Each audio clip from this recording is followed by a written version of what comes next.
essa água do vaso logo, véia. Aqui quem manda sou eu, e não a sua maldita fé. O sol ainda não tinha nascido quando Dona Eulália abriu os olhos naquela manhã de quinta-feira. Aos 82 anos, seu corpo doía em cada junta, mas a rotina era sagrada. Primeiro, agradecer por mais um dia. Depois, levantar devagar, calçar os chinelos gastos e acender a vela diante da imagem de Nossa Senhora Aparecida no altar improvisado da sala. A chama tremia no silêncio da casa, lançando sombras suaves na parede descascada. Ela se benzeu 3 vezes e começou a rezar o terço, as contas deslizando entre os dedos calejados como sementes de esperança plantadas no coração. A casinha ficava no final de uma rua de terra batida, na periferia de uma pequena cidade do interior de Minas Gerais. Era humilde, 3 cômodos pequenos, paredes com manchas de umidade, móveis antigos que contavam décadas de história. No quintal, algumas plantas resistiam bravamente ao sol castigante, um pé de manjericão, uma roseira teimosa que ainda dava flores brancas, e um limoeiro que produzia frutos azedos mas generosos. Dona Eulália cuidava daquelas plantas como cuidava da própria fé, com paciência, água limpa e conversa baixa. Vocês também são filhas de Deus, costumava dizer enquanto regava a terra seca. Roberto acordava tarde, quase sempre com dor de cabeça e boca amarga. Tinha 38 anos, mas parecia carregar o peso de 60.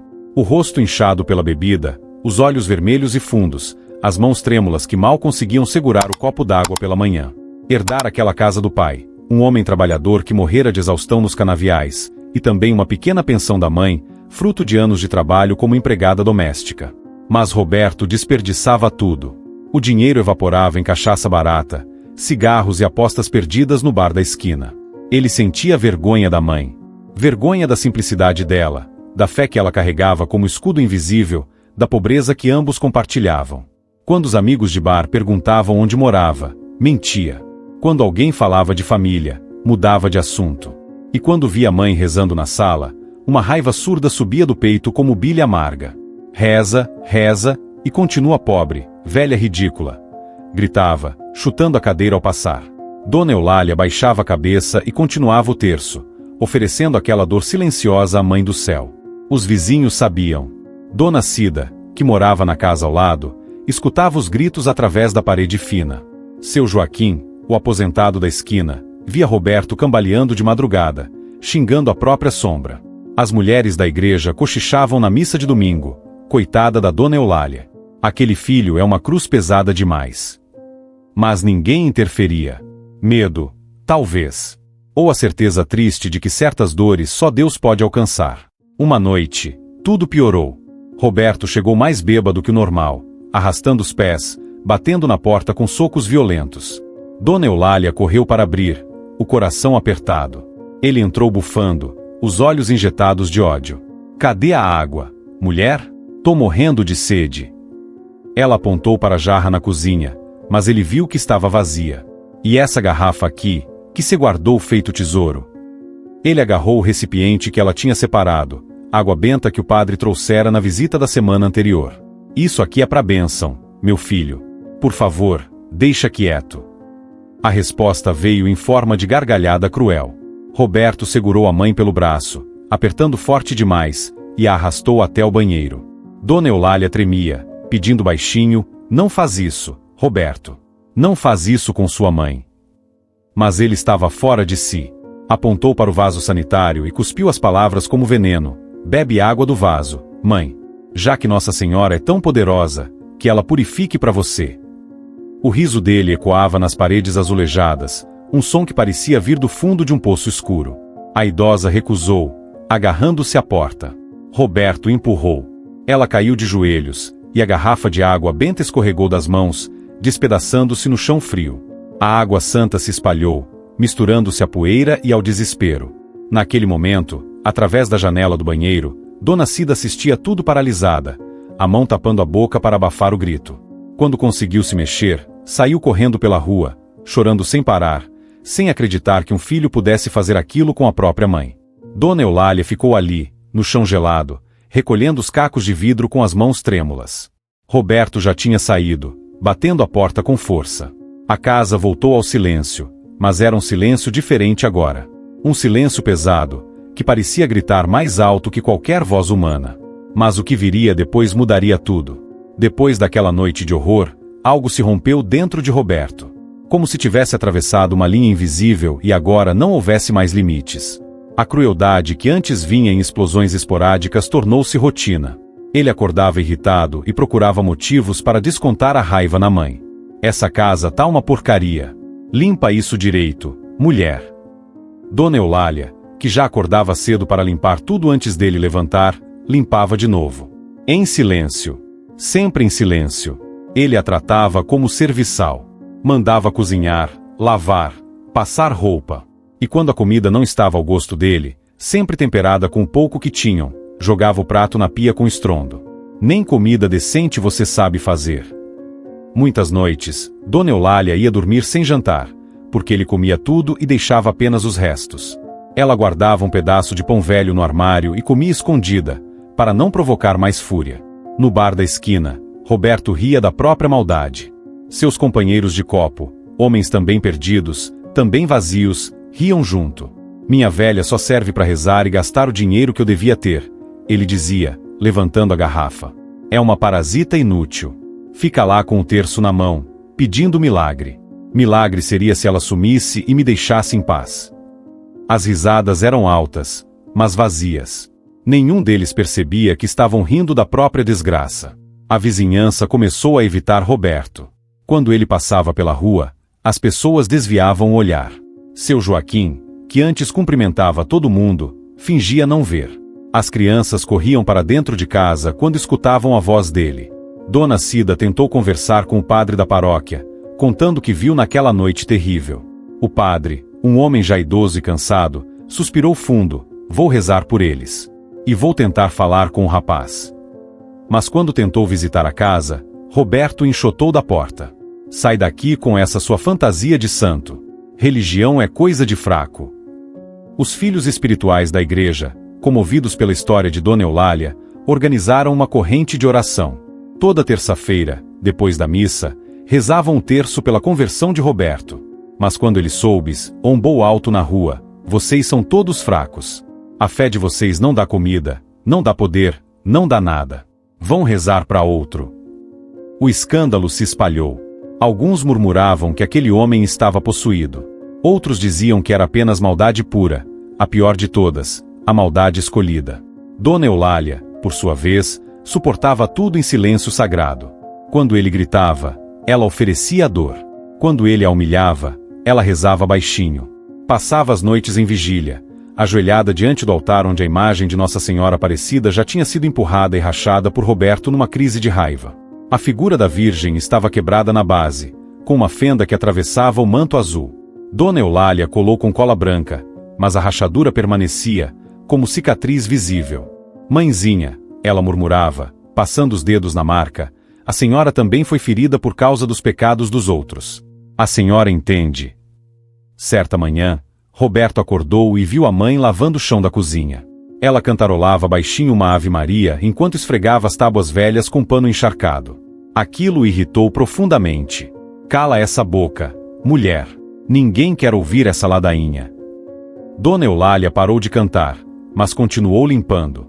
Ele se aproximou, pegou o terço que ela havia deixado na mesa e, com um sorriso perverso, caminhou até o banheiro.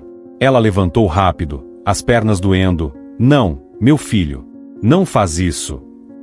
Roberto segurou o terço sobre o vaso sanitário e soltou. As contas caíram na água com um som suave, quase inaudível. Aqui é o lugar certo para essas superstições, ele gritou. E então, rindo como quem conta uma piada, acrescentou: se tua mãe do céu existe mesmo, pede para ela mudar a água dessa privada em vinho, igual dizem que o filho dela fez lá na festa. Vamos ver se é tão poderosa assim. Cuspiu no chão, virou as costas e saiu batendo a porta. O som ecoou pela casa vazia como um trovão distante. Dona Eulália ficou parada na porta do banheiro, olhando para o terço submerso. As lágrimas desciam devagar pelo rosto enrugado, mas ela não soluçava. Apenas observava, como se estivesse testemunhando algo que ia além da compreensão humana. Depois de um longo silêncio, ela entrou, tirou o terço da água com cuidado, lavou cada conta com sabão e o pendurou no varal para secar. Obrigada, mãe, sussurrou. Obrigada por me ensinar a perdoar o que parece imperdoável. Do lado de fora, escondida atrás da cerca de madeira, Dona Cida chorava baixinho. Ela tinha visto tudo de novo. E pela primeira vez na vida, sentiu medo real, não do Roberto, mas do que o céu faria quando resolvesse responder. E o céu estava ouvindo.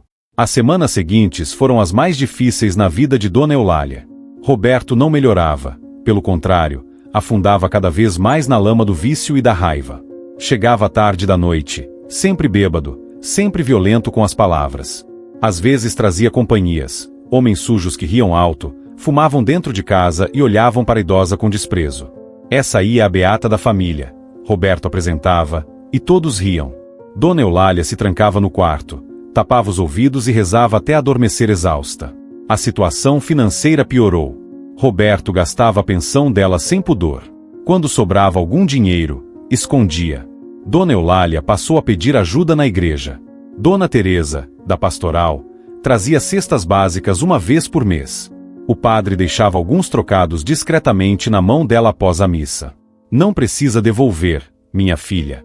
É Deus provendo. Ela aceitava com vergonha e gratidão, mas o peso da humilhação doía mais que a fome. Os vizinhos começaram a comentar abertamente. Aquele rapaz vai acabar matando a mãe de desgosto, dizia seu Joaquim na venda. Isso não é filho, é demônio encarnado, completava a Dona Marlene, a costureira. Houve quem sugerisse denunciar as autoridades, mas Dona Cida, que conhecia Dona Eulália melhor que ninguém, balançava a cabeça. Ela não vai querer. Para ela, entregar o filho é o mesmo que desistir dele. E enquanto ela respirar, vai acreditar que Deus pode mudá-lo. Uma tarde, Dona Eulália desmaiou na cozinha. Estava há 2 dias comendo apenas pão seco e água com açúcar. Dona Cida, que passou para visitá-la, encontrou a porta entreaberta e a amiga caída no chão, pálida e suada. Chamou ajuda, levaram-na ao posto de saúde. A médica, uma jovem recém-formada, examinou a idosa e franziu a testa. A senhora está desnutrida. Precisa se alimentar direito. Dona Eulália sorriu fraco. Tá difícil, doutora. Mas Deus provê. A médica olhou para Dona Cida, que baixou os olhos. Ambas sabiam a verdade, mas o que podiam fazer? Quando Roberto soube que a mãe tinha desmaiado, não demonstrou preocupação. É frescura de velho, resmungou e voltou a beber. Dona Cida, indignada, confrontou na rua. Você vai matar sua mãe, Roberto. Ela tá passando fome por sua causa. Ele avançou nela, o rosto vermelho de raiva. Se mete na sua vida, velha fofoqueira. Minha mãe, minha conta. Dona Cida recuou, assustada, mas antes de virar as costas, disse baixo, Deus tá vendo tudo. E quando ele resolver cobrar, você vai ver o que é dor de verdade. As palavras ficaram ecoando na cabeça de Roberto, mas ele as empurrou para longe com mais cachaça. Naquela noite, sentado sozinho no bar vazio depois do expediente, olhou para o próprio reflexo no espelho rachado da parede. Por um instante, apenas um instante, viu algo que o perturbou, um homem vazio, com olhos mortos, cercado de sombras. Mas logo o dono do bar acendeu a luz e a imagem sumiu. Mais uma? Perguntou. Roberto acenou que sim e bebeu até esquecer. Enquanto isso, na casa silenciosa, Dona Eulália estava de joelhos diante do altar. A vela tremia na corrente de ar que entrava pela fresta da janela. Ela segurava a imagem rachada da Virgem com ambas as mãos, como quem segura um tesouro. Mãezinha querida, sussurrava, a voz embargada, eu não aguento mais. Meu corpo tá fraco, minha alma tá cansada. Mas eu sei que a senhora não me abandona. Sei que tá ouvindo. Lágrimas escorriam pelo rosto enrugado, caindo sobre o manto azul da imagem como orvalho sobre pedra. Ela continuou, eu não peço nada para mim. Só peço pelo meu filho. Ele se perdeu, mãe. Tá cego, surdo, duro de coração. Mas eu sei que dentro dele ainda existe a criança que eu embalei no colo, que eu protegi, que eu amei desde o primeiro suspiro. Por favor, mãezinha, se for da vontade de Deus, traz meu filho de volta. Não importa o que ele fez comigo. Eu perdoo tudo. Só não quero que ele se perca para sempre. Do lado de fora, a lua cheia iluminava o quintal. As plantas pareciam inclinar-se em direção à janela, como se também estivessem rezando. O vento parou de soprar. Os cachorros da rua, que sempre latiam à noite, silenciaram de repente. Um silêncio profundo, quase sobrenatural, cobriu toda a vizinhança. Dona Cida, deitada em sua cama, sentiu um arrepio na espinha. Algo vai acontecer, pensou. Algo grande. E no céu, entre as estrelas silenciosas, uma resposta já estava a caminho. A madrugada chegou fria e quieta. Dona Eulália não se levantou do chão. Continuou ali, prostrada diante do altar, envolta numa paz estranha que não conseguia explicar. O corpo doía, os joelhos estavam dormentes, mas a alma parecia leve como pluma. Ela já tinha rezado 3 terços seguidos, mas sentia que precisava continuar. Que aquela noite era diferente. Que algo estava prestes a se mover no mundo invisível. Minha mãe do céu, recomeçou, a voz rouca de tanto falar baixinho, a senhora conhece o coração do meu filho melhor do que eu mesma. A senhora viu quando ele nasceu, quando dei o primeiro banho nele, quando segurei ele nos braços e prometi cuidar sempre. Eu cumpri essa promessa, mãe. Trabalhei até as mãos sangrarem para dar comida para ele. Rezei todas as noites para que ele crescesse com saúde. E mesmo agora, quando ele me trata pior do que se trata um cachorro na rua, eu continuo amando. As palavras saíam devagar, mas firmes. Eu sei que a maldade que existe nele não nasceu com ele. Foi o mundo que colocou. Foi a dor que ele guardou e nunca falou. Foi a raiva que cresceu feito erva daninha e sufocou tudo de bom. Mas eu sei, mãezinha, que a senhora pode arrancar essa erva pela raiz. A senhora pode limpar o coração dele como se limpa a terra boa para plantar semente nova. Dona Eulália fechou os olhos e continuou. Eu não peço castigo, não peço justiça, não peço vingança. Peço só misericórdia. Porque se Deus castigasse a gente por tudo que faz de errado, ninguém ficava em pé. Eu mesma já errei tanto. Quantas vezes reclamei baixinho, quantas vezes senti raiva, quantas vezes pensei em desistir. Mas a senhora sempre me levantou. Sempre me deu força para continuar. Agora eu peço, faz isso pelo meu filho também. Ela abriu os olhos e fitou a imagem rachada. A senhora transformou a água em vinho lá nas bodas de Caná, quando pediu para o seu filho fazer o milagre. Eu não peço que mude água em vinho, mãe. Peço que mude o coração de pedra do meu filho num coração de carne. Num coração que sabe amar, que sabe chorar, que sabe pedir perdão. E se for preciso passar por sofrimento para isso acontecer, que seja. Porque é melhor sofrer aqui e se salvar lá no céu do que viver sorrindo e se perder para sempre. A vela diante do altar piscou 3 vezes, como se estivesse respondendo. Dona Eulália sentiu um calor suave no peito, como se alguém tivesse colocado a mão sobre seu coração. A sensação era tão real que ela olhou para os lados, mas não havia ninguém. Apenas o silêncio, a luz fraca da vela, e uma presença invisível que enchia o quarto inteiro. Obrigada, mãe, ela sussurrou, agora sorrindo através das lágrimas. Eu sei que a senhora ouviu. Eu sinto. Não sei como vai ser, não sei quando vai ser, mas eu sei que a senhora vai fazer o que for melhor para o meu filho. E eu confio. Confio de olhos fechados. Porque a fé que a senhora me deu não precisa de provas. Ela só precisa de entrega. Dona Eulália beijou o chão frio, encostou a testa no piso de cimento como quem beija os pés de uma rainha, e finalmente se permitiu descansar. Deitou-se ali mesmo, sem forças para ir até a cama, usando o próprio braço como travesseiro. A vela continuou acesa, iluminando suavemente o rosto sereno da idosa. E enquanto ela dormia, algo extraordinário começou a acontecer. Uma fragrância delicada, doce como mel e suave como brisa de primavera, começou a preencher o quarto. Não era perfume comprado, não era flor do quintal. Era um cheiro que vinha de outro lugar, de um lugar onde a dor não existe, onde tudo é puro, onde o amor é a única lei. O ar ficou denso, mas não pesado. Denso de presença, de santidade, de algo que a razão humana não consegue nomear. A água derramada no chão, aquela mesma água benta que tinha sido despejada na noite terrível, começou a brilhar. Não era reflexo da vela. Era luz própria, dourada e suave, como se cada gota tivesse virado pequena estrela. A luz subiu devagar, formando uma névoa luminosa que pairou sobre o corpo adormecido de Dona Eulália, cobrindo-a como cobertor invisível. Lá fora, Dona Cida acordou sobressaltada. Olhou pela janela e viu uma luz estranha vindo da casa ao lado. Não era incêndio. Não era lâmpada acesa. Era algo diferente. Ela se benzeu 3 vezes, tremendo, e voltou para a cama rezando baixinho: valei-me, minha Nossa Senhora. Valei-me. No bar, Roberto estava sozinho. O dono tinha ido embora, esquecendo de trancar a porta. Ele continuava bebendo, a garrafa quase vazia, os olhos vidrados no vazio. De repente, sentiu um aperto no peito. Uma angústia que subiu do estômago e agarrou a garganta. Tentou respirar fundo, mas parecia que o ar tinha ficado rarefeito. Levantou-se cambaleante e saiu para a rua deserta. O céu estava estrelado, limpo, imenso. Ele olhou para cima e, pela primeira vez em anos, sentiu-se pequeno, insignificante, perdido. Sem entender por quê, começou a caminhar em direção à casa. Os passos eram lentos, pesados. Sentia como se algo o estivesse puxando, não com força, mas com insistência. Como uma mãe que chama o filho pelo nome, baixinho, até ele obedecer. Quando chegou perto, viu a luz fraca saindo pela janela do quarto. Estranhou. A mãe nunca deixava a luz acesa a noite toda. Algo estava diferente. Entrou devagar, tentando não fazer barulho. A casa estava silenciosa, mas era um silêncio vivo, povoado de respiração invisível. Caminhou até o quarto, empurrou a porta entreaberta e ficou paralisado. O que ele viu naquela madrugada mudaria sua vida para sempre.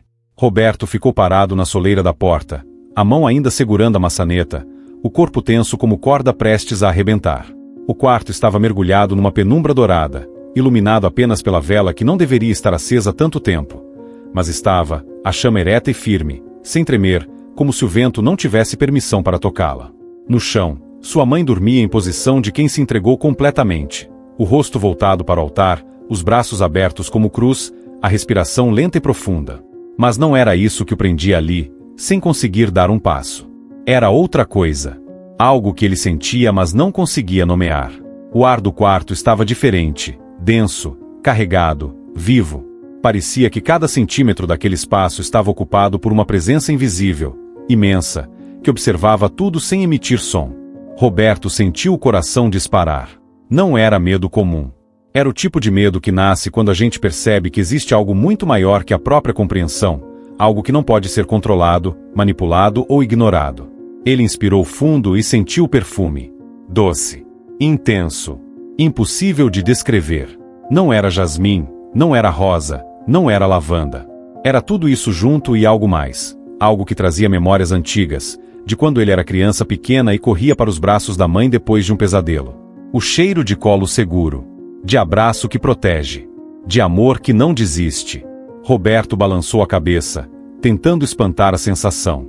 Eu bebi demais, murmurou para si mesmo. Tô vendo coisas. Mas quando deu mais um passo para dentro do quarto, percebeu que não estava imaginando. A luz da vela começou a crescer. Não a chama, a luz em si, como se estivesse se expandindo, preenchendo o espaço, subindo pelas paredes, refletindo em superfícies que não existiam. Roberto recuou, mas seus pés não obedeceram. Ficou pregado ali, incapaz de se mover. A garganta secou. Tentou falar, mas nenhum som saiu. Foi então que percebeu, a água derramada no chão, aquela que ele mesmo tinha feito a mãe derrubar dias atrás, estava brilhando. Cada gota parecia conter luz própria, como se fossem fragmentos de estrela caídos do céu. A princípio, pensou que fosse reflexo da vela, mas não era. A luz vinha de dentro da água. E enquanto ele observava, paralisado, a água começou a se mover. Não escorria, não evaporava. Simplesmente se movia, formando padrões suaves no chão, como se estivesse viva.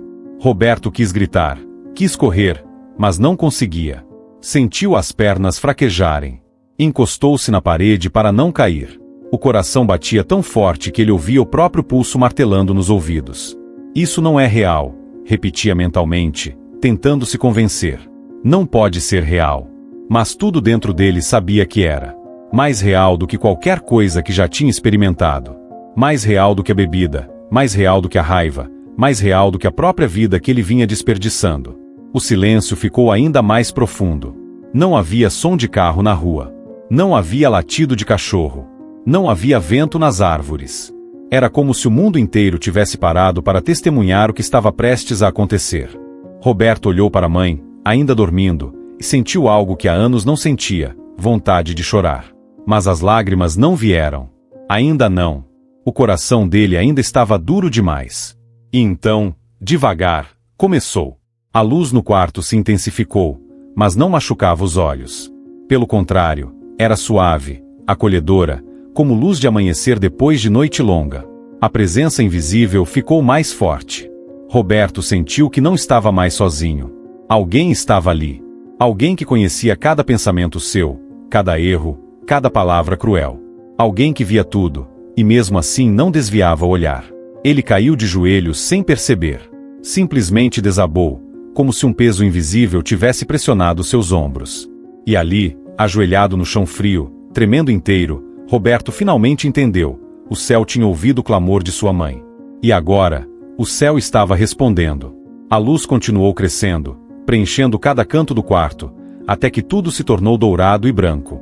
Roberto cobriu os olhos com o braço, mas a luz atravessava, suave e insistente. Não era a luz que cegava, era a luz que revelava. E quando ele finalmente teve coragem de abaixar o braço e olhar, ficou sem ar. Diante do altar improvisado, onde antes havia apenas a imagem rachada de Nossa Senhora Aparecida, agora estava uma mulher. Não era aparição transparente, não era visão distante. Era presença real, sólida, impossível de negar. Ela estava de pé, envolta em manto azul escuro que parecia feito de céu noturno bordado com estrelas invisíveis. O véu branco cobria-lhe os cabelos, emoldurando um rosto de beleza serena, que não pertencia a este mundo. Os olhos eram profundos, não severos, mas firmes. Olhos de mãe que viu o filho sofrer, que conhece a dor humana, mas não perdeu a esperança. Roberto quis falar, mas a voz não saía. Quis se levantar, mas as pernas não respondiam. Ficou ali, de joelhos, tremendo, sentindo-se no diante daquele olhar. A Virgem Maria não se moveu. Apenas observava, e naquele silêncio, Roberto sentiu como se toda sua vida estivesse sendo lida, página por página. Cada mentira, cada palavra cruel, cada noite de bebedeira, cada humilhação que impôs a mãe. Tudo estava ali, exposto, impossível de esconder. Roberto. A voz dela era suave, mas preencheu o quarto inteiro. Não era a voz alta. Era a voz que não precisava gritar para ser ouvida. Voz que entrava pelo peito e se instalava no coração. Ele arfou ao ouvir o próprio nome dito daquele jeito, com firmeza e ternura ao mesmo tempo. Roberto. Ela repetiu, dando um passo à frente. O manto roçou o chão sem fazer som. Você mandou sua mãe beber da água do vaso sanitário. Riu da fé dela. Zombou do sagrado. Mas não percebeu que ela é fonte de pureza, e você, o vaso contaminado. As palavras caíram sobre ele como pedras. Não machucavam o corpo, mas rasgavam a alma. Roberto sentiu o peito apertar, a garganta fechar. Quis negar, quis se justificar, mas sabia que não adiantava. Diante daquela presença, mentira não tinha lugar. O que você diz ser desprezível, continuou Maria, a voz ainda suave mas firme, é o que Deus usa para purificar os corações. A água que você mandou sua mãe beber no vaso é a mesma que ela derramou em lágrimas, pedindo pela sua salvação. Roberto baixou a cabeça, incapaz de sustentar o olhar. As mãos tremiam descontroladamente. Sentiu algo quente escorrer pelo rosto e percebeu que estava chorando. Lágrimas grossas, silenciosas, que saíam de um lugar profundo dentro dele que há anos estava fechado. Você feriu o coração que mais te amou neste mundo, disse a Virgem, aproximando-se mais. Agora ele conseguia ver os pés descalços dela, pousados sobre o chão como se estivesse flutuando levemente acima da superfície. E ainda assim, ela intercedeu por você. Não pediu justiça. Pediu misericórdia. Ofereceu o sofrimento dela pela sua conversão. Ele soluçou, um som rouco e desesperado. Eu não sabia, conseguiu dizer, a voz quebrada. Maria inclinou ligeiramente a cabeça, e naquele gesto havia compaixão infinita. Sabia sim, Roberto. Sempre soubeste. Mas escolheste ignorar. Escolheste a raiva, o orgulho, a bebida. Escolheste ferir em vez de amar. E agora teu coração está apodrecido, cheio de fel e amargura. Ela ergueu a mão direita, e Roberto viu que havia uma luz suave emanando da palma. Querias ver poder? Perguntou ela, e pela primeira vez havia algo diferente na voz, não raiva, mas uma tristeza santa. Querias zombar dizendo que eu deveria transformar água de vaso sanitário em vinho? Então verás. Não como zombaria, mas como sinal. Mas que saibas, o verdadeiro milagre não é transformar a água em vinho. É transformar teu coração podre em coração capaz de amar.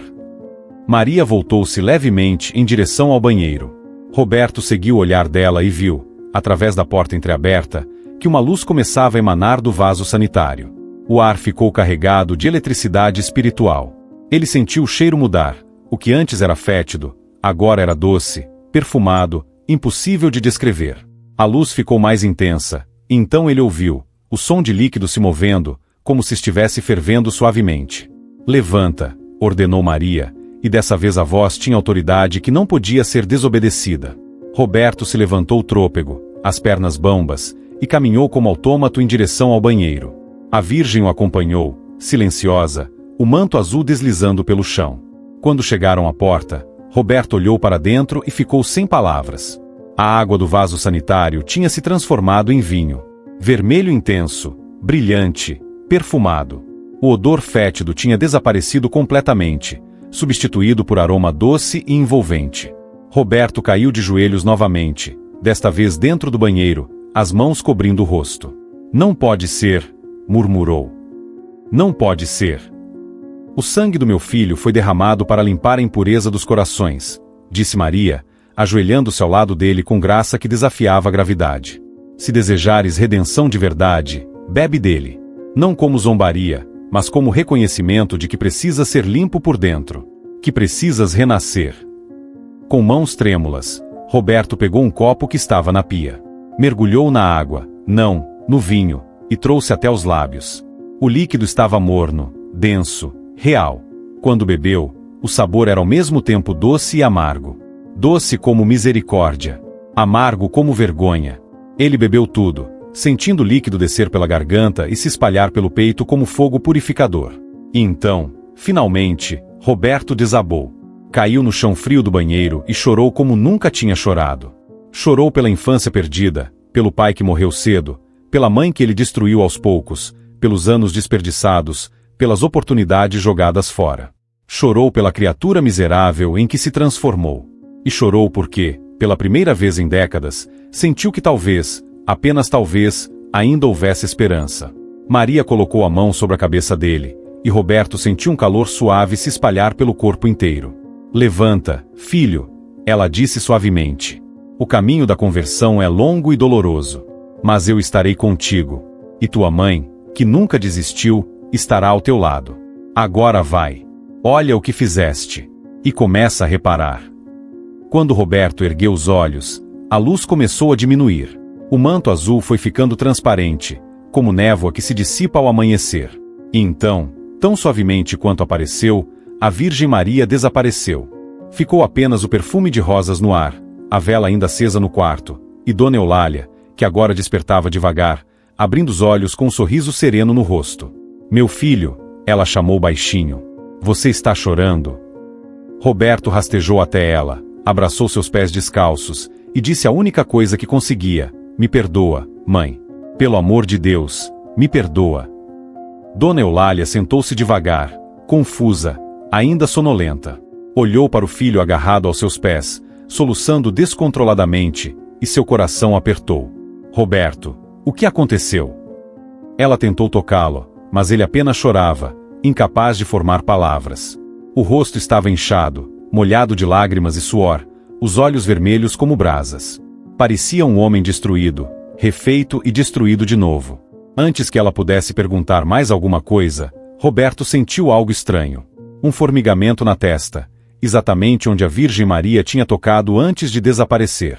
O formigamento se transformou em calor, e o calor em pressão suave, como se uma mão invisível ainda estivesse ali. Ele fechou os olhos instintivamente, e foi quando as visões começaram. A primeira imagem que surgiu foi ele mesmo, menino pequeno, não mais que 5 anos. Estava deitado numa cama velha, tremendo de febre, o corpo pequeno ardendo em suor.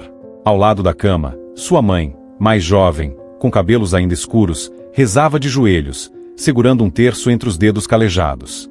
Minha Nossa Senhora, ela murmurava entre lágrimas, não leva meu menino. Eu te peço. Leva qualquer coisa minha, mas não leva ele. A voz era rouca de tanto rezar, de tanto pedir. Ela molhava um pano na bacia de água fria e colocava na testa dele, repetindo sem parar: fica com a mamãe, meu filho. Deus não vai te levar.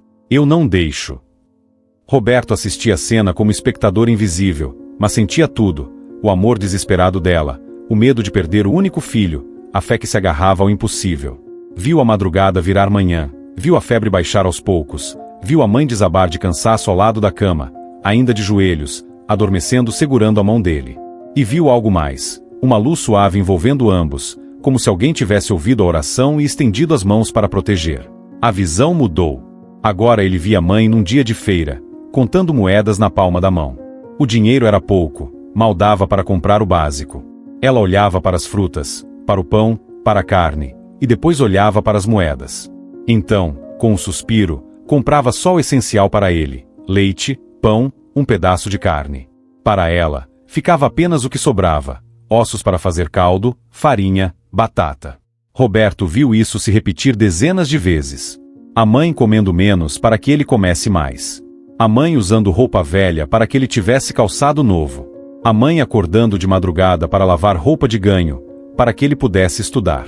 Não, Roberto gemeu baixinho, ainda de olhos fechados. Não me mostra isso. Mas as visões não paravam. Agora ele se via adolescente, voltando tarde de uma festa, bêbado pela primeira vez. A mãe esperava acordada na sala, o rosto marcado pela preocupação. Onde você estava, meu filho? Eu fiquei com medo. E ele, com arrogância juvenil, empurrou-a de lado, para de me vigiar, velha chata. Viu o rosto dela se fechar em dor silenciosa. Viu ela voltar para o quarto, ajoelhar-se diante do altar e rezar: protege meu filho, mãezinha. Ele tá se perdendo. Não deixa o mundo levar ele de mim. As cenas se sucederam como filme doloroso. Viu o próprio pai morrendo no hospital, e a mãe chorando sozinha no corredor porque ele, Roberto, não quis ir visitá-lo. Aquele velho nunca me deu nada, tinha dito. Viu a mãe trabalhando dobrado depois disso, assumindo a dor sozinha, carregando o luto enquanto cuidava dele. Viu os anos passando, ele cada vez mais afundado na bebida, e ela cada vez mais curvada pelo peso da tristeza. Mas nunca desistindo. Nunca. Então vieram as cenas recentes, e essas eram as piores. Roberto viu a si mesmo chegando bêbado, gritando insultos. Viu a mãe encolhida no canto da sala, as mãos tremendo, mas ainda rezando baixinho. Viu o momento em que pegou o terço dela e jogou no vaso sanitário. Viu o riso cruel no próprio rosto enquanto dizia: se tua Virgem Maria é tão poderosa, que transforme essa água em vinho. E viu o rosto da mãe, não com raiva, mas com uma tristeza tão profunda que parecia um poço sem fundo. Mas a visão não terminou ali. Maria mostrou algo que ele não sabia: as consequências invisíveis. Mostrou vizinhos comentando na rua: se até um filho de mãe tão santa age assim, por que eu vou me esforçar para ser bom? Mostrou jovens da vizinhança rindo e imitando o comportamento dele, zombando das próprias mães, desprezando a fé, tratando os idosos com desdém. Mostrou como sua maldade tinha se espalhado como veneno, contaminando outros corações, destruindo esperanças frágeis. Você não destruiu apenas sua mãe. A voz de Maria ecoou dentro da mente dele, suave mas firme. Você destruiu a fé de quem olhava para ela e pensava: se nem o filho dela tem respeito, por que eu deveria ter? Teu pecado não ficou dentro de casa. Ele vazou para a rua, para a comunidade, para o mundo. E cada alma que se afastou de Deus por causa do teu exemplo responderá contigo no dia do julgamento. Roberto soltou um grito abafado, as mãos apertando a cabeça. Para! Por favor, para!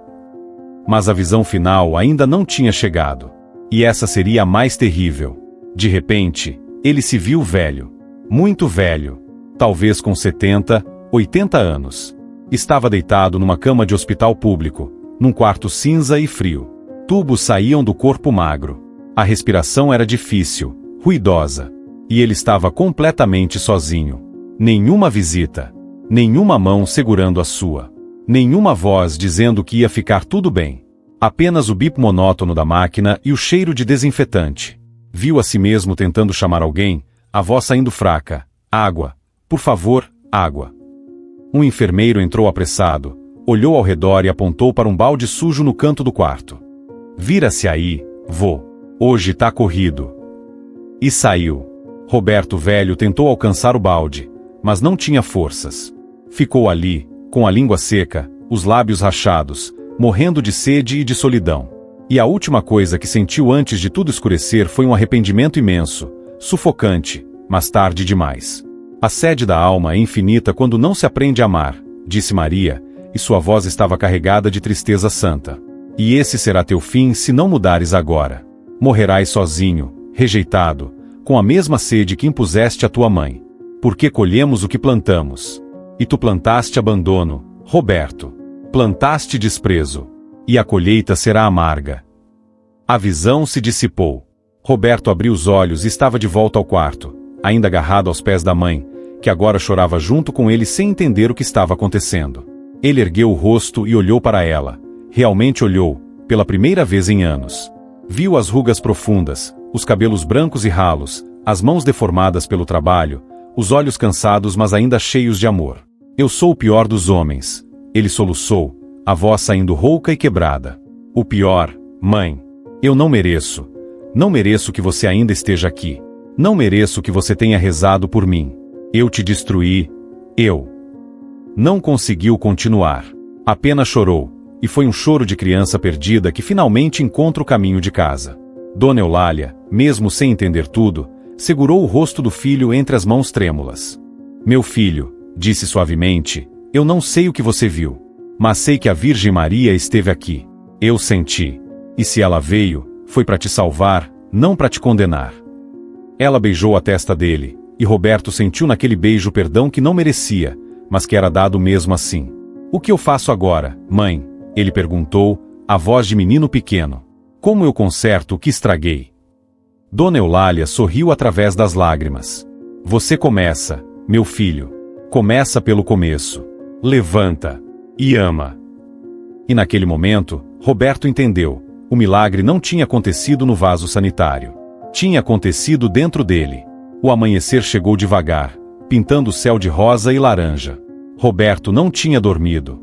Ficou a noite inteira sentado no chão do quarto da mãe, encostado na parede, observando ela dormir. Dona Eulália tinha voltado a descansar depois que ele se acalmou, exausta pela vigília de oração. Ela dormia com o rosto sereno, e Roberto não conseguia parar de olhar para aquela paz. Uma paz que ele tinha tentado destruir, mas que resistiu. Uma paz que vinha de um lugar onde a maldade humana não consegue alcançar. Quando os primeiros raios de sol entraram pela janela, Roberto se levantou com cuidado para não acordá-la. Caminhou até o banheiro e parou na porta. O vaso sanitário estava ali, comum, branco, sem nenhum sinal do milagre da noite anterior. A água era transparente, normal, mas o perfume ainda estava no ar, sutil, mas presente. Ele ajoelhou-se ao lado do vaso e, pela primeira vez em décadas, rezou. Deus, eu não sei se o Senhor ainda me escuta.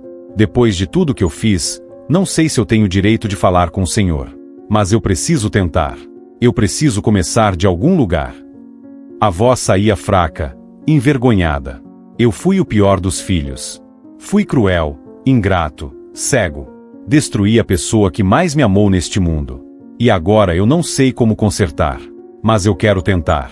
Eu juro que quero. Ele tocou a borda do vaso com a ponta dos dedos. Se o Senhor transformou isso aqui em vinho para me mostrar que nada é impossível, então transforma meu coração também. Por favor. Eu não aguento mais ser essa pessoa. Ele ficou ali por longos minutos, em silêncio, apenas respirando. Então se levantou, pegou os produtos de limpeza embaixo da pia e começou a esfregar o vaso sanitário.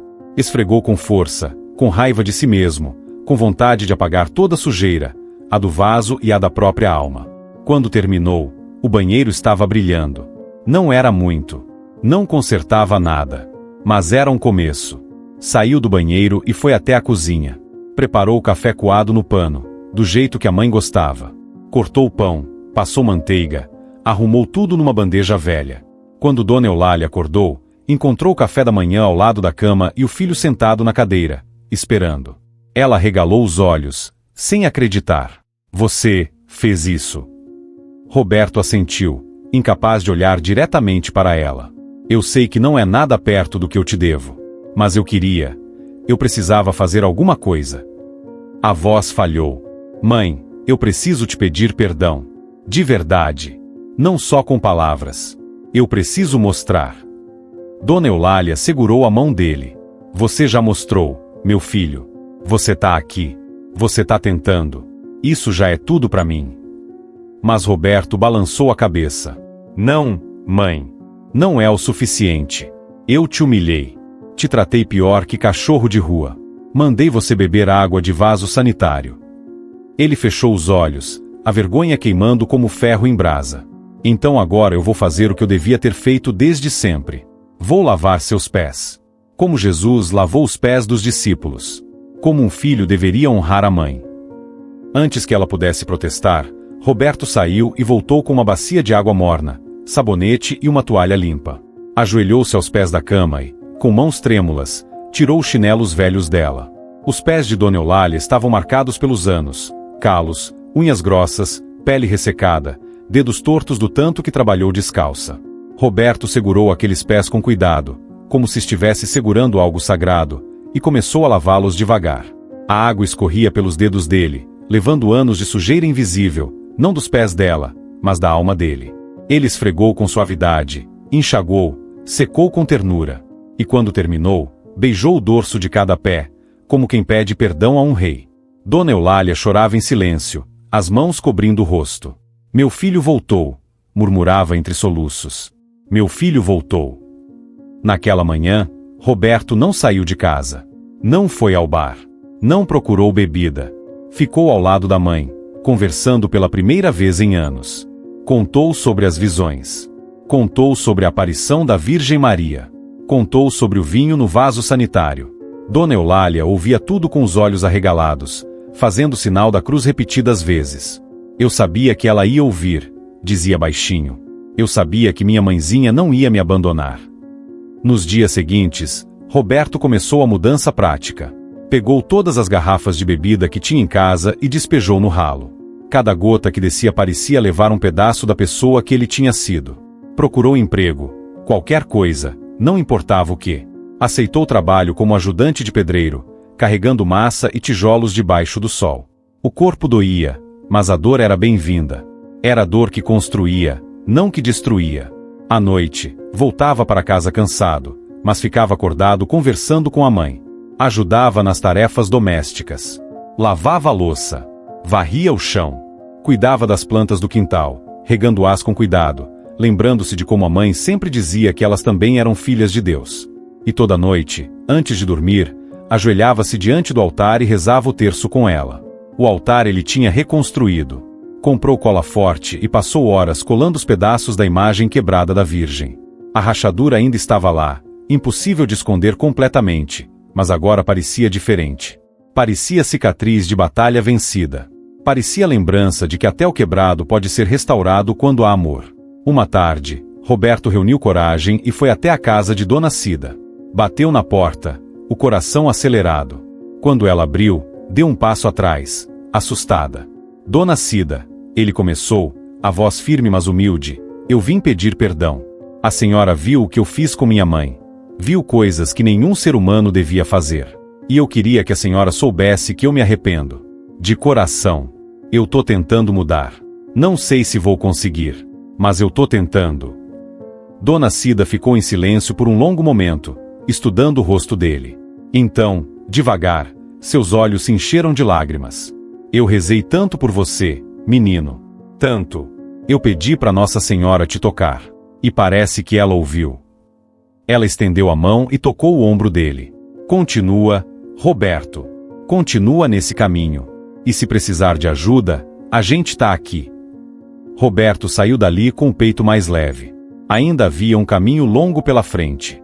Ainda havia erros para consertar, feridas para curar. Mas pela primeira vez em décadas, ele sentia algo que tinha esquecido como era: esperança. E lá no céu, entre nuvens invisíveis, a Virgem Maria sorria. As semanas se transformaram em meses, e a mudança de Roberto deixou de ser novidade para se tornar realidade. Mas o caminho não foi fácil. Houve dias em que a vontade de beber voltava com força, como onda que ameaça afogar. Houve noites em que ele acordava suando, sonhando com o bar, com os antigos companheiros, com a falsa liberdade que a cachaça prometia. Mas toda vez que a tentação batia a porta, ele corria para o quarto da mãe, ajoelhava-se diante do altar reconstruído, e rezava até a vontade passar. Dona Eulália estava sempre ali, não com sermões, não com cobranças, mas com presença silenciosa. Ela rezava junto, segurava a mão dele, e repetia baixinho: vai passar, meu filho. A dor passa. A tentação passa, mas o amor de Deus fica. E ela tinha razão. Aos poucos, os intervalos entre as crises foram ficando maiores. A paz foi se instalando devagar, como planta que cresce em terra boa. Roberto passou a frequentar a igreja. No começo, ficava no fundo, envergonhado, sentindo os olhares dos fiéis que o conheciam. Sabia o que pensavam. Esse aí é o que maltratava a mãe. Esse aí é o bêbado da esquina. Mas ele suportava, porque sabia que merecia a desconfiança. Não podia exigir que acreditassem nele só porque ele dizia que tinha mudado. Tinha que provar. Um domingo, depois da missa, o padre chamou Roberto para conversar. Era o mesmo que ele tinha expulsado da porta meses antes. O coração de Roberto disparou. Esperava bronca, rejeição, talvez até ser proibido de voltar à igreja. Mas o padre apenas sorriu cansado e disse: Dona Eulália me contou o que aconteceu. Sobre a aparição. Sobre o milagre. Ele fez uma pausa. Eu não sei se foi visão, se foi sonho, ou se foi real. Só Deus sabe. Mas eu sei de uma coisa: você mudou. E isso, meu filho, é o maior milagre de todos. Roberto sentiu os olhos arderem. Padre, eu fiz coisas terríveis. Eu não mereço estar aqui. O padre colocou a mão no ombro dele. Nenhum de nós merece, Roberto. Mas a graça de Deus não se baseia em merecimento. Se baseasse, a igreja estaria vazia. A graça se baseia em arrependimento sincero. E pelo que vejo, o seu é verdadeiro. Naquela tarde, Roberto tomou uma decisão. Foi até o bar onde costumava beber, mas dessa vez não para consumir, para pedir perdão. Entrou devagar, sentindo o cheiro azedo de álcool e cigarro que já não atraía mais. Os antigos companheiros estavam lá, alguns já visivelmente destruídos pela bebida. Quando viram Roberto, houve silêncio. Depois, risadas nervosas. Olha quem apareceu. O Roberto virou crente, zombou um deles. Outro completou: e aí, cadê a graça? Vai pregar pra gente agora? Roberto respirou fundo e falou, a voz firme mas humilde: eu não vim pregar. Vim pedir perdão. Eu falei mal da minha mãe aqui dentro. Contei pra vocês as humilhações que eu fazia com ela. E alguns de vocês riram. E eu deixei. Incentivei. Transformei o sofrimento dela em piada. Ele olhou ao redor, encarando cada um. Então eu peço perdão. E peço também que vocês não façam o que eu fiz. Não destruam quem ama vocês. Porque quando a gente perde, não tem volta. O silêncio ficou pesado. Um dos homens, mais velho, baixou a cabeça. Outro limpou a garganta, desconfortável. O dono do bar, um senhor de 60 anos que tinha visto muita gente se perder ali dentro, acenou para Roberto se aproximar. Você tá diferente, rapaz. Não sei o que aconteceu, mas você tá diferente. Ele estendeu a mão. Fica com Deus. E não volta mais aqui, tá ouvindo? Esse lugar não é para quem quer viver. Roberto apertou a mão dele, agradeceu e saiu. Quando passou pela porta, sentiu como se um peso invisível tivesse ficado para trás. Mais um pedaço do passado sendo deixado onde pertencia, no passado. Mas a reparação mais difícil ainda estava por vir. Roberto sabia que tinha machucado não só a mãe, mas toda a vizinhança. As pessoas tinham perdido a fé vendo tanta maldade impune. Então ele começou a agir. Ofereceu-se para ajudar seu Joaquim a consertar o telhado que estava pingando. Carregou compras pesadas para Dona Marlene, que sofria de artrose. Pintou de graça a fachada da casa de Dona Cida. No começo, as pessoas recusavam, desconfiadas. Não precisa, Roberto. Eu me viro. Mas ele insistia, com paciência. Por favor, deixa eu ajudar. Eu preciso devolver um pouco do bem que eu tirei desse lugar. Aos poucos, a resistência foi amolecendo. E quando viram que a mudança era real, que ele não estava fingindo nem esperando nada em troca, os corações foram se abrindo. 3 meses depois da aparição, aconteceu algo que marcou a comunidade. Dona Eulália teve uma recaída de saúde. A pressão subiu perigosamente, e ela teve que ser internada. Roberto ficou ao lado dela no hospital dia e noite. Dormia na cadeira desconfortável, segurava a mão dela, enxugava o suor da testa, dava comida na boca quando ela não tinha forças. As enfermeiras comentavam entre si, esse filho é um presente. Que dedicação! Dona Cida, que foi visitar, Ficou emocionada ao ver a cena. Roberto estava lendo a Bíblia em voz alta para a mãe, que ouvia de olhos fechados, sorrindo. Quando ele percebeu a presença de Dona Cida, levantou-se e abraçou-a. Obrigado por nunca ter desistido da minha mãe, disse ele. Quando eu abandonei ela, a senhora ficou. A senhora foi o anjo que Deus colocou aqui. Dona Cida enxugou as lágrimas. Roberto, eu quero te dizer uma coisa. No começo, quando você começou a mudar, eu não acreditei. Pensei que era fingimento. Mas agora eu vejo. Você não tá só diferente. Você renasceu. E isso me fez acreditar de novo que milagre existe. Quando Dona Eulália recebeu alta, a vizinhança inteira se reuniu para fazer uma festa surpresa. Nada grande, nada caro, apenas um bolo simples, salgadinhos, refrigerante. Mas o carinho era imenso. Penduraram bandeirinhas no quintal, colocaram flores na mesa, e quando ela chegou, todos gritaram, bem-vinda de volta. Dona Eulália chorou. Olhou ao redor, viu os rostos que a acompanharam durante anos, viu o filho ao lado dela, sorrindo de verdade pela primeira vez em décadas, e soube que a oração tinha sido respondida. Não do jeito que ela esperava. De um jeito maior, melhor, divino. E naquela noite, quando todos já tinham ido embora e a casa voltou ao silêncio, Roberto ajoelhou-se diante do altar. A vela estava acesa, a chama firme e dourada. Ele olhou para a imagem rachada da Virgem, aquela rachadura que nunca sumiu, mas que agora ele entendia. Obrigado, mãe, ele sussurrou. Obrigado por não desistir de mim. Mesmo quando eu não merecia. Mesmo quando eu cuspi no sagrado. A senhora me mostrou que ninguém tá perdido demais pro amor de Deus. E naquele momento, o perfume de rosas voltou. Suave, breve, mas presente. 1 ano se passou desde a noite da aparição. Roberto estava completamente transformado.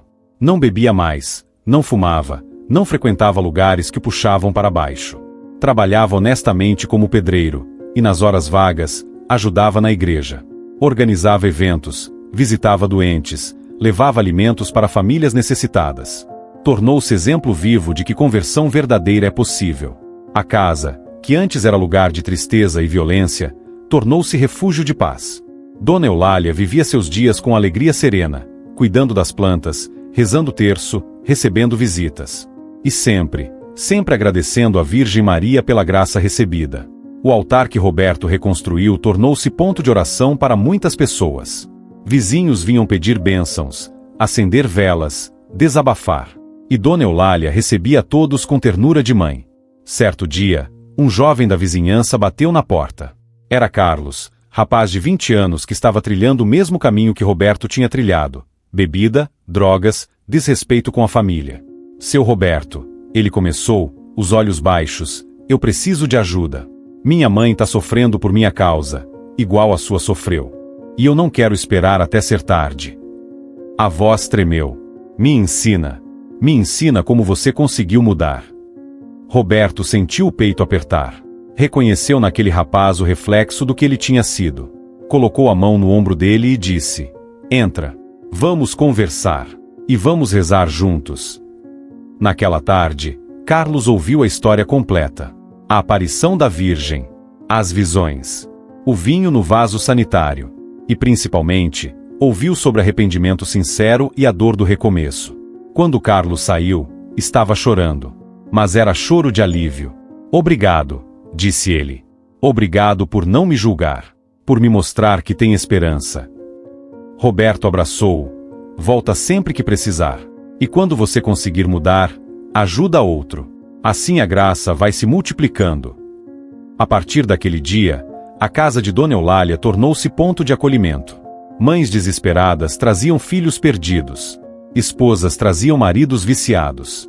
E Roberto, com paciência infinita, contava sua história, rezava junto, oferecia apoio. Não julgava, não condenava, apenas acolhia, porque sabia o que era estar perdido e ser encontrado. Em certa manhã de domingo, aconteceu algo que ninguém esperava. Durante a celebração da missa, o padre convidou Roberto para dar testemunho. Ele ficou paralisado. Padre, eu não sei falar em público. Mas o padre insistiu, não precisa saber. Só precisa falar a verdade. Roberto subiu ao altar com as pernas bambas. Olhou para os rostos na igreja, pessoas que o conheciam, que sabiam quem ele tinha sido. Respirou fundo e começou: eu fui o pior dos filhos. Maltratei minha mãe. Zombei da fé. Cuspi no sagrado. E se eu tivesse morrido naquela época, teria ido direto pro inferno. Sua voz ficou mais firme. Mas a Virgem Maria apareceu para mim. Não para me condenar, para me salvar. E ela me mostrou que nenhum pecado é grande demais pro perdão de Deus quando há arrependimento verdadeiro. Houve silêncio absoluto na igreja. Então Roberto concluiu: se você tá aqui hoje e sente que tá perdido, que fez coisas terríveis, que não tem mais jeito, eu te digo, tem. Sempre tem. Porque se teve jeito para mim, tem jeito para qualquer um. Ele apontou para onde Dona Eulália estava sentada, chorando baixinho. E se você tem uma mãe, um pai, alguém que te ama apesar de tudo, honra essa pessoa enquanto pode. Porque amor assim não se encontra duas vezes. Quando ele desceu do altar, vários fiéis se aproximaram, emocionados. Alguns pediam oração. Outros apenas apertavam sua mão, sem palavras. E Roberto entendia. Porque o amor verdadeiro não precisa de discurso. Precisa só de presença. Naquela noite, em casa, aconteceu algo extraordinário. Roberto e Dona Eulália estavam rezando o terço juntos quando notaram algo estranho. A jarra de água que ficava sempre diante do altar, água simples, comum, começou a brilhar suavemente. Os dois pararam, observando. A água começou a mudar de cor. Ficou rosada. Depois avermelhada. Depois vermelho intenso. Roberto levantou-se, trêmulo, e pegou a jarra. Cheirou. Era vinho. Vinho puro, perfumado, impossível. Dona Eulália caiu de joelhos, as mãos juntas. É ela, sussurrou. A Virgem tá mostrando que o coração dele foi transformado de verdade. Que agora ele produz vinho novo. Vinho de amor, de bondade, de vida. Roberto segurou a jarra com reverência. Entendeu o simbolismo. A água representa o que é comum, básico, sem graça. O vinho representa alegria, celebração, vida abundante. Ele tinha sido água suja, contaminada. Mas a graça de Deus, através da intercessão de Maria, o transformou em vinho novo. Não perfeito, ainda com marcas, ainda com a rachadura visível, mas restaurado, renovado, útil. Eles dividiram aquele vinho, bebendo devagar, sentindo o gosto doce na língua e a gratidão quente no peito. E depois, guardaram o resto num vidro transparente que colocaram ao lado da imagem rachada. Não como objeto de adoração, mas como lembrança, lembrança de que Deus transforma. Sempre. Nos meses seguintes, muitas pessoas vieram ver o vinho que não estragava, que permanecia fresco e perfumado. Alguns diziam que era milagre. Outros, que era coincidência. Mas para quem conhecia a história, não importava a explicação. Importava o significado. Onde há conversão verdadeira, Deus derrama vinho novo. E Roberto, que um dia mandou a mãe beber água de vaso sanitário, agora oferecia a todos o vinho da misericórdia. Não com palavras rebuscadas.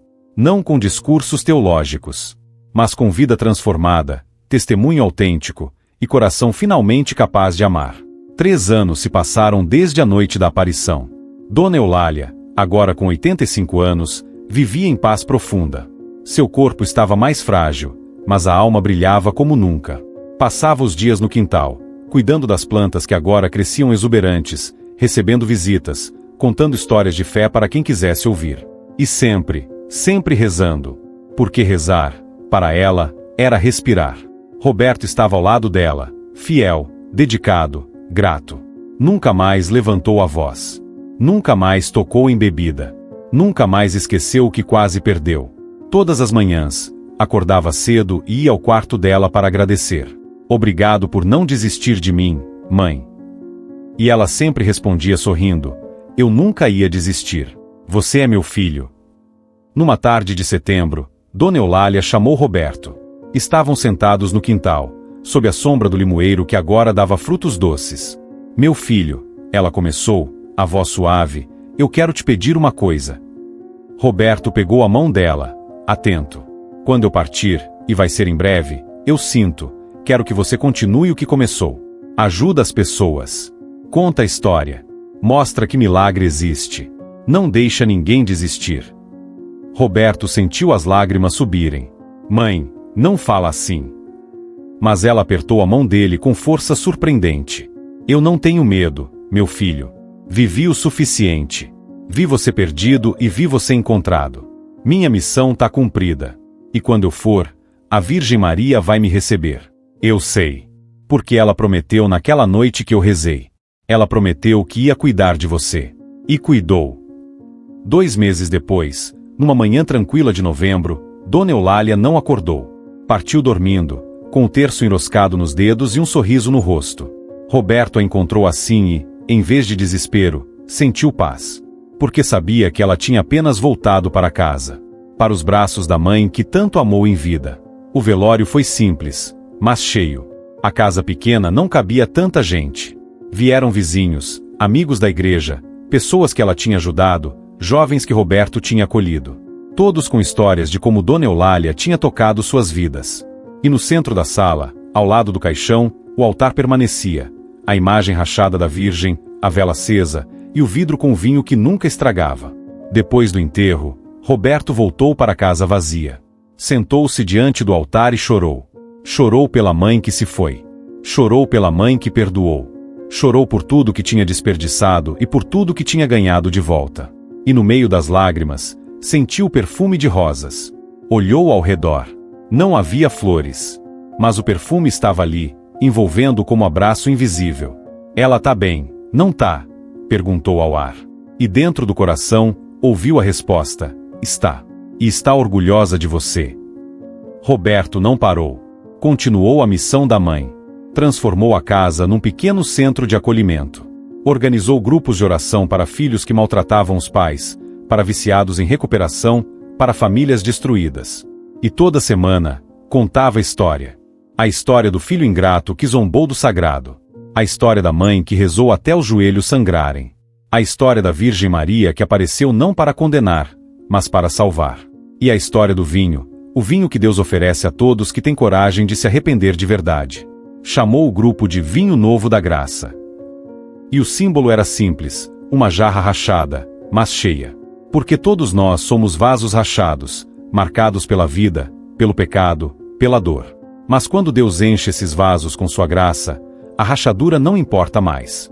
O que importa é o vinho que transborda e sacia a sede de quem está morrendo de vazio. Anos depois, numa noite em que Roberto completava 10 anos de sobriedade, ele teve um sonho. Viu a mãe, jovem e radiante, vestida de branco, caminhando num jardim infinito. Ao lado dela, a Virgem Maria, sorrindo. Ambas se viraram para ele, e Maria disse com aquela voz que ele nunca esqueceria: Filho, aquele que fez a mãe beber lágrimas um dia beberá amor eterno se souber se arrepender de verdade. Tu bebeste do vinho da misericórdia. Agora oferece esse vinho aos outros. Porque a graça de Deus não é para ser guardada. É para ser derramada. Quando acordou, havia algo sobre a mesa ao lado da cama. Uma pequena taça de vidro, simples, cheia de vinho que brilhava suavemente na luz da madrugada. Roberto pegou-a, cheirou, bebeu.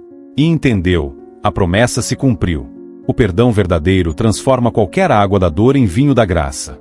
E até hoje, quem visita aquela casa humilde no interior de Minas Gerais sente algo diferente. Sente paz. Sente esperança. Sente que milagre não é só o extraordinário que desafia as leis da natureza. Milagre é o coração que muda. É o filho que volta. É o perdão que cura. É o amor que resiste. E a lição que ficou, gravada em cada parede daquela casa, em cada planta do quintal, em cada gota do vinho que nunca acaba, é esta: quem zomba do sagrado beija a mão da justiça. Mas quem pede perdão à mãe aprende com ela que a fé e o amor corrigem até o impossível. E nenhum coração está tão quebrado que Deus não possa transformá-lo em vinho novo. Se essa história tocou o fundo do seu coração, se você reconheceu em Roberto alguém que você conhece, ou até mesmo algo de você, escreva amém nos comentários. Às vezes, um simples amém é o começo da cura que você nem imaginava estar precisando. Compartilhe essa mensagem com alguém que precisa acreditar novamente. Porque a fé verdadeira não nasce nos dias fáceis. Ela nasce quando tudo parece perdido, mas ainda assim uma mãe se ajoelha e reza. E o céu responde. Se você quer continuar ouvindo histórias de fé, conversão e amor como esta, inscreva-se no canal.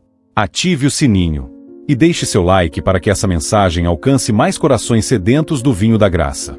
Que a Virgem Maria, Mãe de todos nós, interceda por você e por quem você ama. E que Deus transforme toda a água da sua dor em vinho de alegria eterna. Amém.